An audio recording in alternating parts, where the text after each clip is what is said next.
Good evening and welcome back to Capital Pulse. This is absolutely critical. As I'm recording this video, the United States and Iran are on the brink of a military confrontation that could reshape the entire Middle East and send shockwaves through the global economy. According to Al Jazeera, which published their report just hours ago on January 31st, both countries have confirmed they're in direct communication, but at the same time, according to ABC News and the Washington Post, a massive American naval armada led by the USS Abraham Lincoln aircraft carrier is steaming toward Iranian waters right now. We're talking about the largest deployment of American military power in the region since the Iraq War. President Trump told reporters on Air Force One today that Iran is quite seriously talking to us. But he also made it clear that if negotiations fail, the military option is fully on the table. Stay with me because what happens in the next 72 hours could determine whether we're headed for diplomacy or war, and the implications affect every single American, from gas prices to national security. Welcome to Capital Pulse, where we bring you fact-based analysis without the spin. Before we dive into this crisis, hit that subscribe button and turn on notifications because this situation is evolving by the hour and you need credible, verified information. I'm going to walk you through exactly what's happening based on reporting from Al Jazeera, NBC News, The Washington Post, Fox News, and other major news outlets. This isn't speculation. This is based on official statements, military deployments, and diplomatic sources. And I'm going to explain why this crisis matters to you, even if you think Middle East politics is something distant and irrelevant to your daily life. Let's start with what actually triggered this current crisis, because nothing happens in a vacuum. According to multiple news sources, including Al Jazeera and NBC News, Iran experienced massive anti-government protests starting in late December 2025. These weren't small demonstrations. We're talking about nationwide protests against Iran's clerical leadership and economic conditions. The Iranian government cracked down hard. Reports indicate over 5,000 people were killed in the government's response to these protests. That's a staggering and horrific number. President Trump, who has always taken a hard line on Iran, initially threatened military intervention to support the protesters. Then, according to Al Jazeera's reporting, Trump said he backed down after receiving assurances that protesters wouldn't be executed. But that temporary de-escalation didn't last long. Fast forward to this week. On January 26th, Trump announced on Truth Social that a, quote, massive armada was heading toward Iran. ABC News reported his exact words. The fleet is, quote, ready, willing, and able to rapidly fulfill its mission with speed and violence if necessary. That's not diplomatic language, that's a direct military threat. The centerpiece of this armada, according to the Washington Post and multiple defense sources, is the USS Abraham Lincoln, one of America's largest and most powerful aircraft carriers. This ship departed from San Diego in November and had been operating in the South China Sea. It's now been redirected to the Persian Gulf region, and it's not alone. The Washington Post, citing U.S. officials, reported that warships have been positioned near the Strait of Hormuz and the eastern Mediterranean, with more reinforcements arriving continuously. Now, why does this matter so much? The Strait of Hormuz is one of the most strategically important waterways on Earth. According to energy analysts and multiple news reports, approximately 20% of the world's oil supply passes through this narrow strait. If fighting breaks out in this area, if Iran decides to close the strait, or if naval warfare disrupts shipping, global oil prices would skyrocket immediately. We're not talking about a small increase, we're talking about potential economic chaos that would hit American consumers directly at the gas pump and would ripple through the entire economy, affecting everything from transportation costs to the price of consumer goods. This is why Wall Street is watching this crisis so closely, and why oil traders are already pricing in risk premiums. So what exactly does Trump want from Iran? According to the New York Times, which spoke with U.S. and European officials involved in ongoing negotiations, the United States has given Iran three core demands. First, a permanent end to all enrichment of uranium at sites throughout Iran. That means completely shutting down Iran's nuclear program. Second, limits on the range and number of long-range ballistic missiles maintained by Iran's Islamic Revolutionary Guard Corps. And third, an end to all support for proxy groups in the Middle East, including Hamas, Hezbollah, and the Houthis operating in Yemen. These are massive demands. From Iran's perspective, these demands essentially ask them to dismantle their entire defense and regional influence strategy. Now let's look at Iran's response, because this is where things get really tense.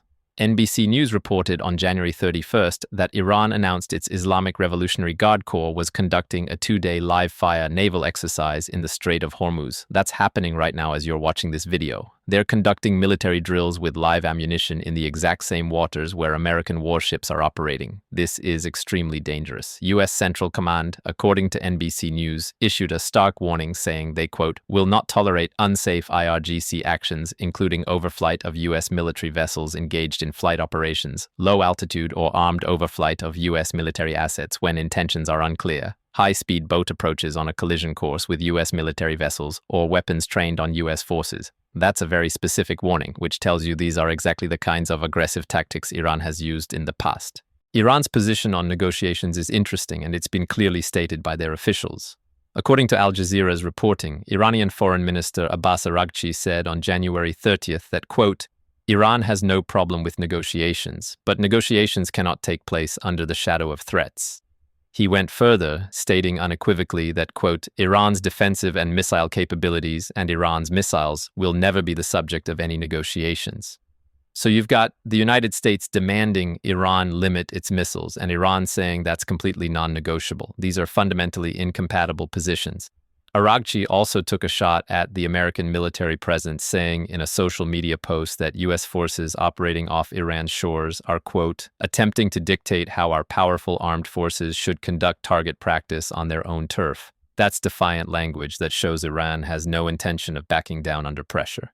But here's where it gets really interesting from a diplomatic standpoint. According to Al Jazeera, senior Iranian national security official Ali Larijani said on January 31st that despite what he called the, quote, hype of the contrived media war, structural arrangements for negotiations are progressing. He made these comments after holding talks in Moscow with Russian President Vladimir Putin. So you've got this bizarre dual-track situation where both sides are simultaneously preparing for war and talking about negotiating. Trump himself confirmed this when speaking to reporters on Air Force One. Al Jazeera quoted him saying, Iran is, quote, seriously talking to us, though he added ominously, quote, we'll see if we can do something, otherwise we'll see what happens. Regional allies are absolutely panicked about the possibility of war, and they're scrambling to mediate. According to Al Jazeera's reporting, Turkey's President Erdogan told his Iranian counterpart in a phone call that Ankara was ready to play a facilitator role between the United States and Iran. Egyptian Foreign Minister Badr Abdel-Ati held calls with his Iranian, Turkish, and Omani counterparts, along with U.S. Special Envoy Steve Witkoff and Qatar's Prime Minister. Egypt's Foreign Ministry said they're working on serious efforts to de-escalate tensions and seek diplomatic solutions.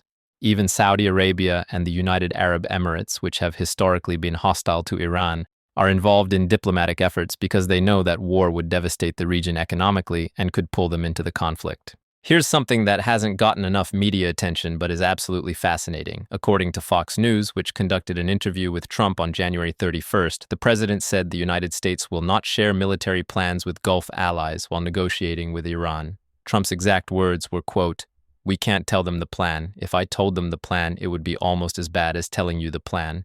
It could be worse, actually. Think about what that means. The United States has military bases in multiple Gulf countries. We have defense agreements with Saudi Arabia, the UAE, Qatar, and others. These are supposed to be close allies. But Trump doesn't trust them enough to share American military planning regarding Iran. That tells you there's deep concern about intelligence leaks or about these countries potentially tipping off Iran to avoid getting caught in the crossfire. Let's talk about the military calculus here, because this isn't just about rhetoric and threats. According to Secretary of State Marco Rubio's testimony before a Senate committee reported by ABC News, the United States has 30 to 40,000 American troops stationed across 8 or 9 facilities in the region. All of these troops, Rubio stated, are within range of thousands of Iranian one-way drones and Iranian short-range ballistic missiles. Iran has made this point explicitly. Al Jazeera reported that Iran's military spokesman warned that numerous U.S. military assets in the Gulf region are, quoted, within the range of our medium-range missiles.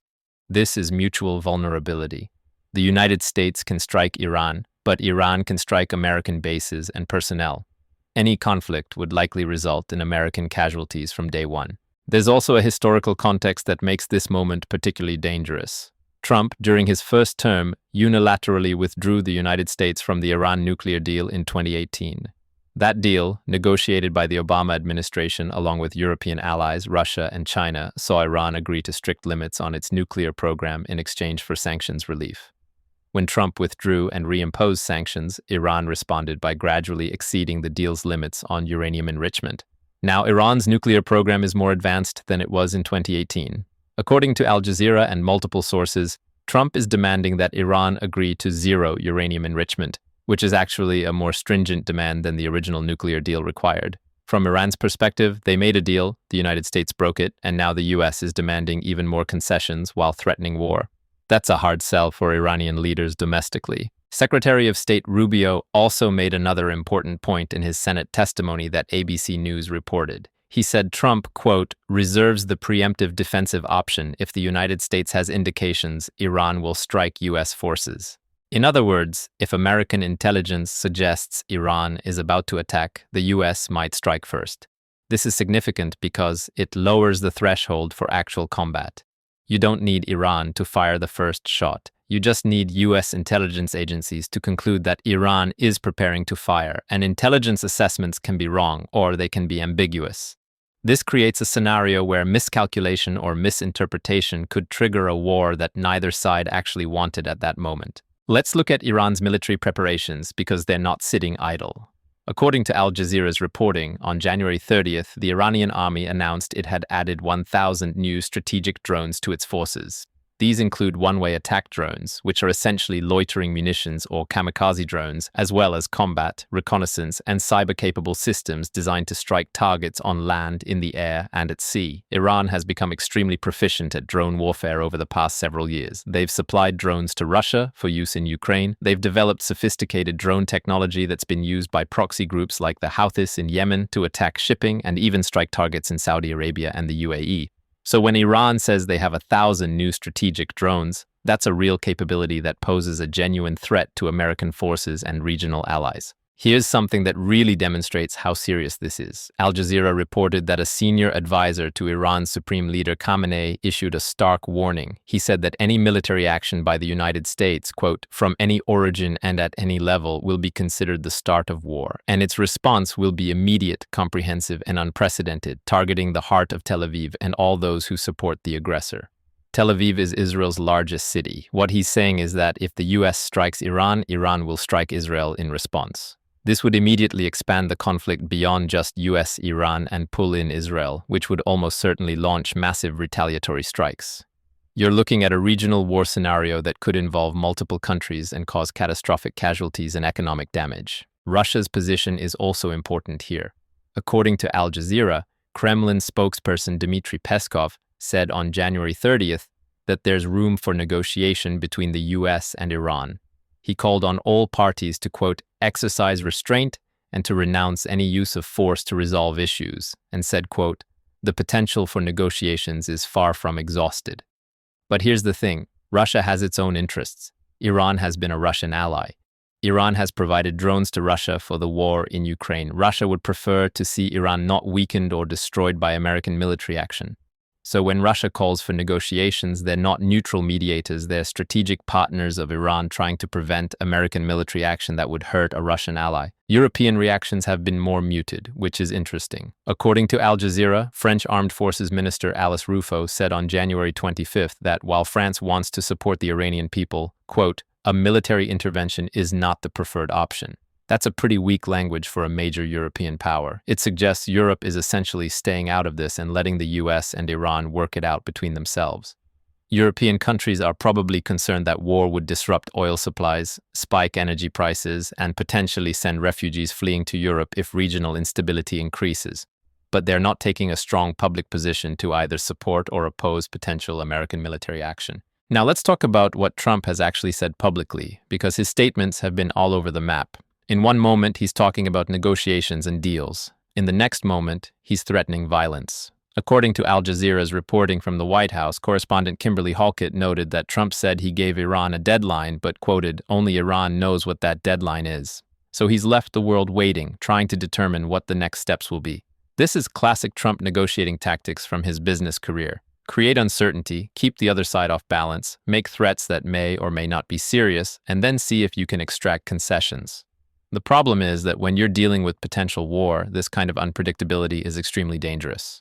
Markets hate uncertainty, allies get nervous, and there's always the risk that someone miscalculates and things spiral out of control. Speaking of markets, let's talk about the economic implications because this matters to every American.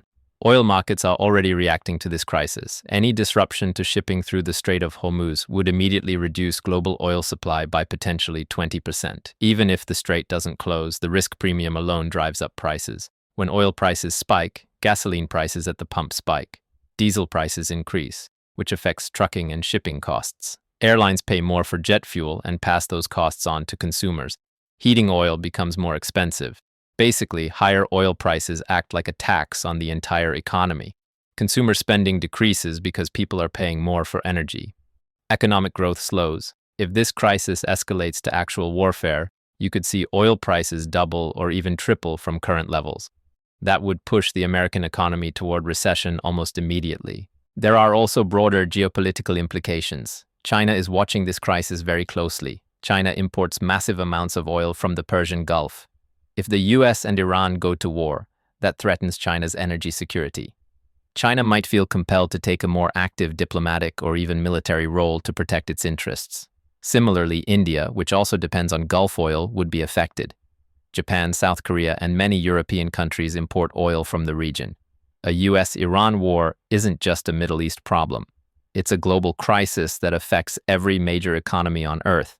And that's not even considering the humanitarian catastrophe that would result from a major war in a densely populated region. Here's where we are right now, as of January 31st. The New York Times reported, based on U.S. and European officials involved in negotiations, that 3 key demands have been presented to Iran. Those demands are essentially non-negotiable from the American perspective and at least partially non-negotiable from Iran's perspective. At the same time, both sides are talking. Al Jazeera confirmed that diplomatic channels are open. Regional mediators are working overtime to find a compromise. Turkey, Egypt, Oman, and others are all involved in back-channel diplomacy trying to prevent war. But while diplomats talk, the military buildup continues. American warships are in position. Iran is conducting military exercises. Both sides are demonstrating capability and resolve. This is the definition of a powder keg situation where one mistake, one miscommunication, one trigger-happy officer could set off a conflict that nobody actually wanted but that becomes impossible to stop once it starts. There are basically 3 scenarios for how this could play out. Scenario 1, diplomatic breakthrough. Iran and the United States find some kind of compromise. Maybe Iran agrees to some limits on uranium enrichment in exchange for partial sanctions relief. Maybe the U.S. backs off the most aggressive demands.